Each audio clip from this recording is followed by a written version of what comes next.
यह अंश प्रसिद्ध हिंदी लेखक शैलेश मटियानी की कहानी हत्यारे का है।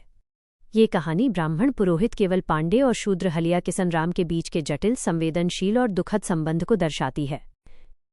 कहानी का सारांश। केवल पांडे शाम के समय सुयाल नदी पार कर रहे हैं जब उन्हें उत्तर दिशा में स्थित शूद्रों के श्मशान बौंसी से उठता हुआ धुआं दिखाई देता है।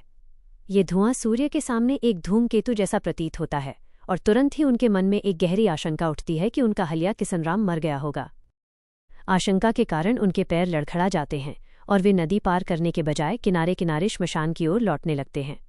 उन्हें नदी का जल भी अपवित्र लगने लगता है क्योंकि उन्हें लगता है कि उसमें किसन राम के शव की अस्थि मज्जा मिली होगी। केवल पांडे और किसन राम का रिश्ता बचपन से है। किसन राम बचपन से ही कठोर परिश्रम करता रहा है और अभाव में जिया है। उसकी शादी कम उम्र में ही टूट गई जब उसकी पत्नी भवानी उसे छोड़कर चली गई। किसन राम की त्रासदी। किसन राम की पत्नी भवानी उसे छोड़कर चली गई और ससुराल वालों ने उसे अकेले विदा कर दिया, जबकि भवानी को रोक लिया। मामा के यहाँ काम करते समय उसका दायां हाथ बेकार हो गया, जिससे वो पूरी तरह से किसानी का काम भी नहीं कर पाता था। वह बिना पत्नी और संतान के अकेला रहा, जिसके कारण उसे अपने जीवन में अपूर्णता और विषाद महसूस होता था। पांडे जी और किसन राम का संबंध। पांडे जी और उनके परिवार का किसन राम के प्रति सहानुभूति और स्नेह का भाव था, जो जातीय भेदभाव से परे था।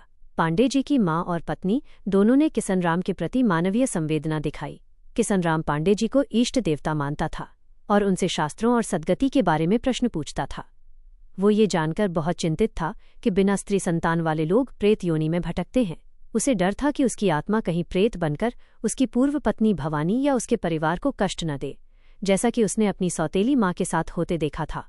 उनके पिता का प्रेत आना। किसन राम की आंखों की चमक को पांडे जी तालाब में डूबी पड़ी मछली जैसी बताते हैं, जिसका अर्थ है कि उसके भीतर अब भी वह भोला भाला बचपन का किसन राम जीवित है, जो भवानी को लेकर आया था और शास्त्रों की व्यवस्था पूछता था। अंतिम चिंता। किसन राम की मृत्यु से पहले की सबसे बड़ी चिंता यह थी कि उसे शास्त्रों के अनुसार सद्गति नहीं मिलेगी और वह प्रेत बनकर भवानी को कष्ट देगा। वह अपनी प्रेत योनि में अंधा रहने के लिए अपनी आंखें गरुड़ पक्षी को दान करने तक की बात सोचता है, ताकि वो भवानी को दागते हुए न देख सके।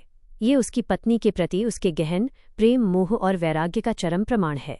कहानी का ये अंश किसन राम की त्रासदी और केवल पांडे के मानवीय संवेग को उजागर करता है, जहां जातीय बंधन और धार्मिक कर्मकांड मानवीय करुणा के सामने छोटे पड़ जाते हैं।